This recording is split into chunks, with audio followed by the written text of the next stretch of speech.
Professor Jessé falando aqui, vamos dar continuidade ao estudo sobre o reino dos animais. Hoje vamos falar dos animais vertebrados, certo? Aqui para o sexto ano, vocês têm que entender um pouco da classificação, como é que eles se dividem, aspectos como reprodução, coisas mais específicas como alimentação, já ficam um pouco mais para a biologia do ensino médio, mas aqui a base de vocês é entender a classificação e como eles se dividem, tá? Os vertebrados, né, que são aqueles animais que apresentam coluna vertebral, eles são divididos em 5 classes, tá? A gente começa aí pelos mais simples e vai até os mais complexos, tá? A gente começa aqui com os peixes, tá? Os peixes apresentam coluna vertebral, né? E a vida é na água. A gente vai ver que o estudo sai da água até chegar no ambiente terrestre. Os peixes são os mais antigos e os primeiros vertebrados a surgir no planeta. Segundo o registro fóssil, aparecem há mais de 400 milhões de anos, tá? Aproximadamente hoje são também os mais numerosos que existem. A gente tem aí o exemplo, né? As enguias, o cavalo marinho, a baleia, o tubarão e tudo mais. Eles estão completamente adaptados à vida aquática. A gente tem os peixes na vida aquática. Lá é o ambiente deles. Eles dominam a vida aquática. Vivem na água doce ou salgada, a gente tem nos oceanos e também nos rios. Seu corpo é recoberto por escamas ou couro, né? Por isso que a gente tem peixe de couro e peixe de escama. É protegido por um muco, né? Que facilita o deslizamento na água e ainda protege contra a ação de micro-organismos. Esse muco é quando você toca num peixe, não sei se você já teve a oportunidade de tocar no corpo de um peixinho, tá? Ele tem um corpo um pouco liguento, né? Mole, tá? Aquela coisinha lisa chamada de muco. E isso facilita o deslocamento na água.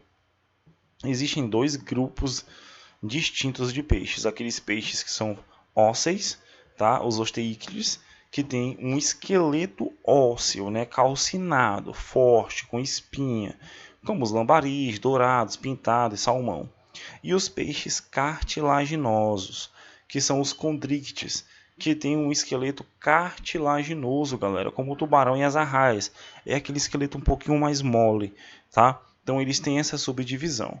Então, a gente tem os peixes que respiram por meio de brânquias, estruturas especializadas em realizar as trocas gasosas na água. No trajeto, a água atravessa suas brânquias, né? Eles não têm as narinas, pessoal. Ali o oxigênio da água passa para o sangue das brânquias e o gás carbônico passa para o sangue da brânquia para a água. O deslocamento, né, é como se fosse o pulmão dos peixes. O deslocamento na água é realizado pela contração de músculo. Tu vê que ele não tem braços, mas tem nadadeiras, né? E aí eles contraem o músculo, né? Ficam alongando e relaxando. E o controle e a orientação dos movimentos são realizados pelas nadadeiras, né? A nadadeira que dá a orientação. A gente tem os peixes especiais, né? Piramboia, cavalo marinho e o tubarão baleia, tá certo? Na verdade aqui é um tubarão baleia, né, galera? Então, peixe cartilaginoso, que é um tubarão. A gente tem aí uma estrutura, tá, dos peixes cartilaginosos, tá, e dos peixes ósseos, né? Tu tem aqui um exemplo de peixe ósseo, né? Tu tem a boca, os olhos, as brânquias, as nadadeiras traseiras e tudo mais. Já que nos peixes cartilaginosos também tem a mesma estrutura, né, nadadeiras, só que internamente o corpo ele é um pouco diferente, tá? A estrutura óssea é diferente, é cartilaginosa.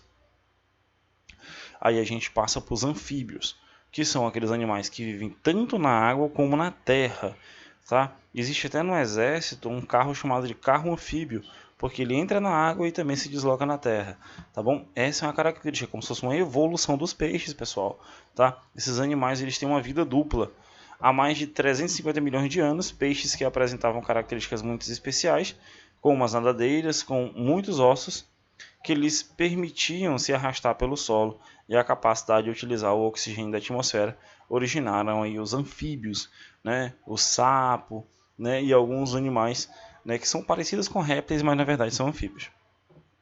Foi assim que os vertebrados avançaram em direção ao ambiente terrestre. A gente tem os peixes de forma exclusiva na água e os anfíbios, eles acabaram saindo da água e indo para o ambiente terrestre, tá bom? E vivem em ambos os lugares. A gente tem aí, né, eles foram buscar alimento no ambiente terrestre e ocupar áreas ainda não exploradas por causa da escassez de alimentação. Na água estava um pouco difícil para eles, eles foram para a terra por obrigação para pegar água e alimento. Na verdade, alimento, né? Os anfíbios passam a vida adulta no ambiente terrestre, mas a fase larval é aquática. Quando eles estão se reproduzindo, eles vêm lá para a fase aquática, liberam seus óvulos, né, lá na água, as larvas, e elas se desenvolvem na água e depois vão para o ambiente terrestre. Os anfíbios são encontrados quase que exclusivamente em regiões temperadas e tropicais, sempre localizadas em locais úmidos pela dependência da água. Toda vez que tu vai encontrar um sapinho, é ali no esgoto, é no ambiente na beira de uma lagoa, tu nunca viu um sapo dentro, né, em um local muito seco. Os adultos respiram por pulmões e através da pele fina que recoberta o corpo, né? Uma longa língua auxilia na captura de insetos e outros pequenos invertebrados. A gente tem os anfíbios, né? O A, que é os amuros, como os sapos, rãs e pererecas. E aí a gente tem outros tipos que fica para vocês. A gente tem os anfíbios, né? Alguns deles apresentam aí uma reprodução, e essa reprodução é chamada de metamorfose, que determina, né, a reprodução dos anfíbios, né? Eles começam aqui na fase larval, né? Tem os óvulozinhos, que é liberado pelo macho e pela fêmea. Eles fazem a fecundação externa. Alguns também fazem fecundação interna, e aí eles se desenvolvem, né, esses girinozinhos pequenos, e passam para a fase adulta, tá? Você vê que ele ainda tem uma cauda, tá?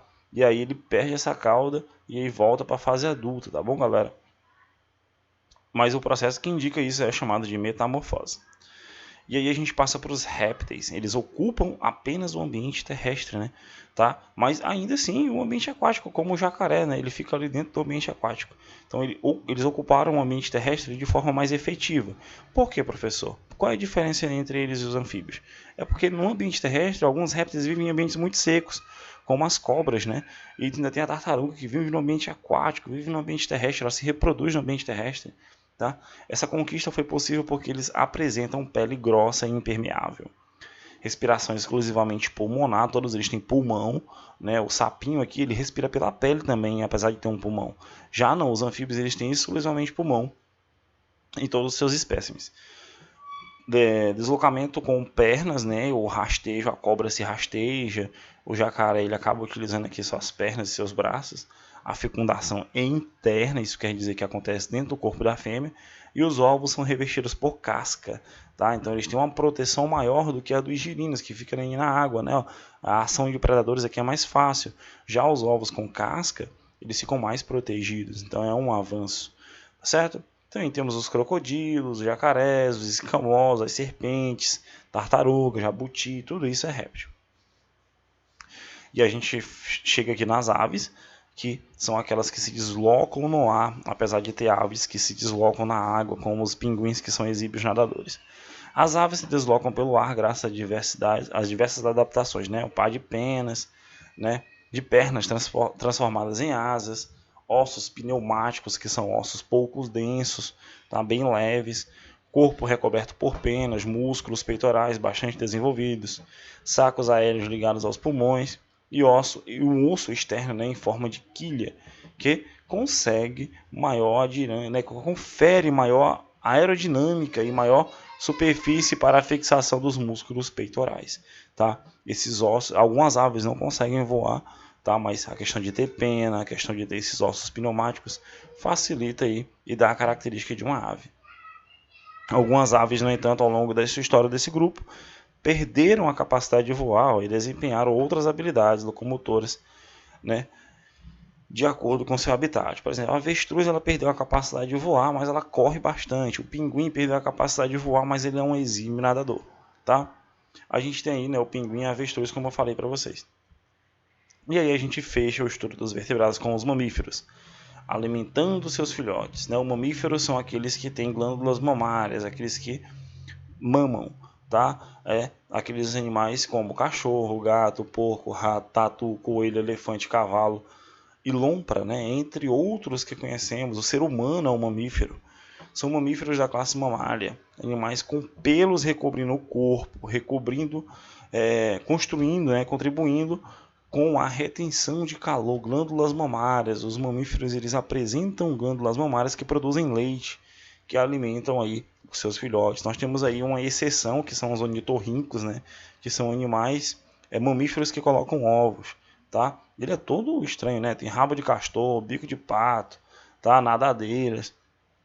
E aí a gente tem aqui também um canguru que tem esse marsúpio, né, que leva o seu filhotinho, né, e ele continua o seu desenvolvimento ainda aqui dentro do marsúpiozinho. São os marsupiais. A maior parte dos mamíferos é terrestre, mas se encontram distribuídos em todos os ecossistemas terrestres e aquáticos. Por exemplo, a baleia. Ela é um mamífero porque ela tem glândula mamária, mas ela vive na água lá, né, galera? Nós, seres humanos, somos de ambiente terrestre. Apresentam fecundação interna, sem o desenvolvimento do embrião em ovos. Né, o desenvolvimento do embrião não é em ovos, com exceção aqui do nosso amigo ornitorrinco. Portanto, os filhotes desenvolvem-se dentro do corpo da fêmea na estrutura chamada útero. Tá? Isso é exclusivo aí dos mamíferos. A gente tem os exemplos, né, os ornitorrincos, cangurus, morcego, baleia, o ser humano, tá bom? São exemplos. E aí, nós temos aí o controle da temperatura. O controle da temperatura foi um avanço muito legal, porque certos animais conseguem viver em ambientes de clima extremo, como aqui no ambiente da neve, né, ou no ambiente muito quente, porque eles conseguem regular a temperatura do corpo. O funcionamento pleno dos órgãos e células dos animais depende da temperatura do corpo. A nossa temperatura é constante, né, em 36,5 do ser humano. E a gente tem essa capacidade porque a gente consegue fazer isso. Em alguns animais não, como o jacaré aqui, ó, ele vive com a boca aberta, justamente para poder fazer as trocas de calores. Ora ele está na água, outra hora ele está no sol, porque o corpo dele não tem a capacidade de manter a temperatura constante, de regular, tá? E aí ele usa alguns outros ambientes. Somente as aves e os mamíferos, ó, gente, as aves e os mamíferos, independentemente da temperatura do ambiente, tá? Eles conseguem regular a temperatura corporal. Somente as aves e os mamíferos conseguem regular a temperatura do corpo, independente do ambiente que esteja. Se tu vai para um lugar frio, o teu corpo ele começa a se tremer, ele começa a gastar energia para poder fazer isso. Uma ave, ela consegue ficar num ambiente mais frio, porque ela consegue regular a temperatura do corpo. Agora imagina um sapo aqui, ele não consegue, tá? Somente as aves e os mamíferos conseguem fazer isso. Essa capacidade dá-se o nome de endotermia. Então a gente somos animais endotérmicos, tá? Que conseguimos regular a temperatura corporal.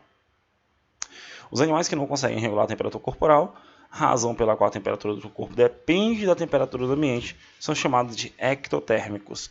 Os ectotérmicos são aqueles que não conseguem regular a temperatura corporal. São os répteis, os anfíbios, né, todos os invertebrados, tá bom? Eles não conseguem regular a temperatura do corpo. Os peixes, por exemplo, somente aves e mamíferos que conseguem são os endotérmicos, tá? A endotermia. Então, né, em áreas polares encontra-se quase exclusivamente animais endotérmicos, como a coruja das neves. Animais ectotérmicos, como os jacarés, eles dependem da exposição ao sol. Então, normalmente você encontra ele em regiões de clima quente, em região de clima tropical, tá? Então, a gente só encontra aqui no ambiente mais frio, por exemplo, aves e mamíferos, né? Tu não consegue encontrar outros espécimes, porque é mais difícil. Já na região de clima mais quente, aqui no Brasil, a gente encontra todo tipo de animal, porque eles já usam a temperatura para poder regular a temperatura corporal, tá? Essas aqui são as informações sobre os vertebrados, tá? Controle de temperatura. A gente fica por aqui, a gente fecha o capítulo com essas informações e até a próxima aula.